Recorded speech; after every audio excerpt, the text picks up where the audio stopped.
Hi students, இன்னைக்கு பார்க்க போகிற டாபிக்கு CPU scheduling algorithm. இதில் நமக்கு 6 டைப் கொடுத்துருக்காங்க.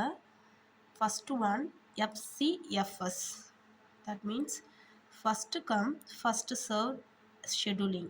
Second one SJF, shortest job first scheduling. Third one priority scheduling. Fourth one round robin scheduling. Fifth one multi-level queue scheduling. Sixth one multi-level feedback queue scheduling. So இப்போது நம்ம first topic என்ன பார்க்க போகிறோம்னா first come first serve. அப்படின்னா நமக்கு எந்த process first வருதோ அந்த ப்ராசஸை தான் இந்த சிபி வந்துட்டு எக்ஸிக்யூட் பண்ணும். மொத்தம் நம்ம 5 ப்ராசஸ் எடுத்துக்கிறோம். அரைவல் டைம் அப்படின்றது இந்த ப்ராசஸ் எப்போ வந்தது அப்படின்றது தான் அரைவல் டைம். பர்ஸ்ட் டைம்ன்றது ஒர்க்கிங், எவ்வளோ டைம் இந்த ப்ராசஸ் வந்து ஒர்க் பண்ணுது, அதாவது எக்ஸிக்யூட் ஆகுது அப்படிங்கிறது தான். இப்போது கிராண்ட் ஷார்ட் எடுத்துக்கிறோம். கிராண்ட் ஷார்ட் இஸ் எ வாட் chart that illustrate process scheduling representing start and finish of a process. சரியா? இப்போ நம்ம எப்படி எடுக்க போகிறோம் அப்படின்னா கவனிங்க, கிராண்ட் ஷார்ட் வந்து நம்ம போடுறோம். கிராண்ட் ஷார்ட் சரியா?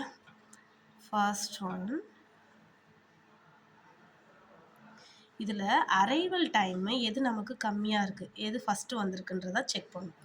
0த்துலேருந்து ஸ்டார்ட் ஆகிருக்கு. 0th அப்படின்றது P3 ப்ராசஸ். ஸோ அதை நம்ம என்ன பண்ணணும் அப்படின்னா P3யை இங்கே நம்ம போடணும்.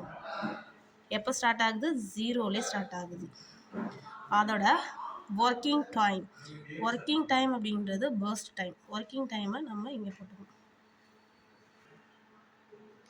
நெக்ஸ்ட்டு அரைவல் டைம் செக் பண்ணுறோம். எது உங்களுக்கு வந்து கம்மியாக இருக்கோ அதான்.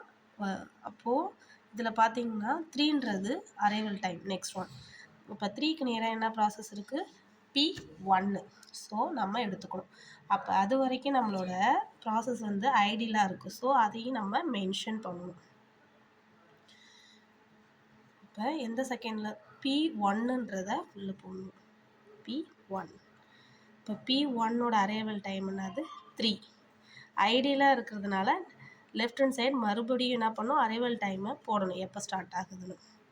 இப்போது இந்த ரைட் ஹேண்ட் சைடு கார்னரு எதை போடணும்? எவ்வளோ நேரம் இந்த ப்ராசஸ் வந்து ஒர்க் பண்ணுது, வந்த டைமு 3, எவ்வளோ நேரம் ஒர்க் பண்ணுதோ அதை ஆட் பண்ணி போடணும்.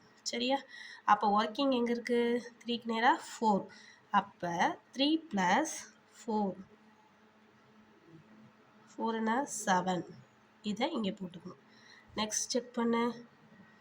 அடுத்த அரைவல் டைம் என்னது? 4. 4க்கு நேரம் என்ன ப்ராசஸ் இருக்குது? P5 நம்ம எங்கே போடணும்? P5. இந்த இப்போது P5க்கு நேராக இங்கே ஃபில் ஆகிடுச்சு. ஸோ இங்கே போடணும். P5க்கு நேராக பர்ஸ்ட் டைம் என்னது? 3. ஸோ 7 + 3 என்னது? 10. நெக்ஸ்ட்டு ஒரே டைமில் அரைவல் ஆகிருக்கு 2 டைம்ஸ். ஸோ நம்ம ஃபஸ்ட்டு P2வை எடுத்துக்கலாம். P2. நெக்ஸ்ட்டு P2க்கு நேராக என்ன பர்ஸ்ட் டைமு? 3. அப்போ என்ன பண்ணணும்? 10 + 3 என்னது? 13. நெக்ஸ்ட் ப்ராசஸ் என்னது நமக்கு? P4 உள்ள வருது. ஸோ P4ரை நம்ம அடுத்தது ஆட் பண்ணிக்கணும். P4 13. இதுக்கு நேராக என்ன பர்ஸ்ட் டைம் கொடுத்துருக்காங்க? 1. அப்போ 13 + 1 14. சரியா? இப்போ எல்லாமே கம்ப்ளீட் ஆயிடுச்சு. P1 P2 P3 P4 P5 இதுதான் வந்து உனக்கு கிராண்ட் ஷார்ட். இதுபடி தான் நமக்கு வந்து ப்ராசஸ் வந்து எக்ஸிக்யூட் ஆகும். ஸோ கம்ப்ளீட் டைமு நம்மளோட ப்ராசஸ் எல்லாம் எப்போ கம்ப்ளீட் ஆயிடுச்சு அப்படின்னா இப்போ P1 எப்போ கம்ப்ளீட் ஆகிருக்கு?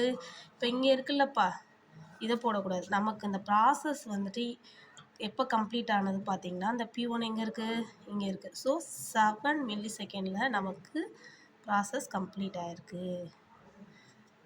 Next P2 13. P3 2 சரியா? P4 சொல்லுங்க 14 P5 10. இப்போ ஆவரேஜ் டைம் கண்டுபிடிக்கணும்னா எல்லாத்தையும் ப்ளஸ் பண்ணி என்ன பண்ணணும், எத்தனை ப்ராசஸ் இருக்கோ அதை டிவைட் பண்ணணும். 7 + 13 2 14 + 10 டிவைட் பை எத்தனை 5 ப்ராசஸ் இருக்குது. ஸோ 5 போடணும். இதுதான் உனக்கு ஆவரேஜ் டைம்.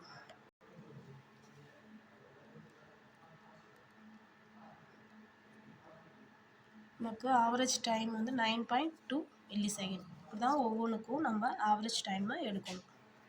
Thank you all.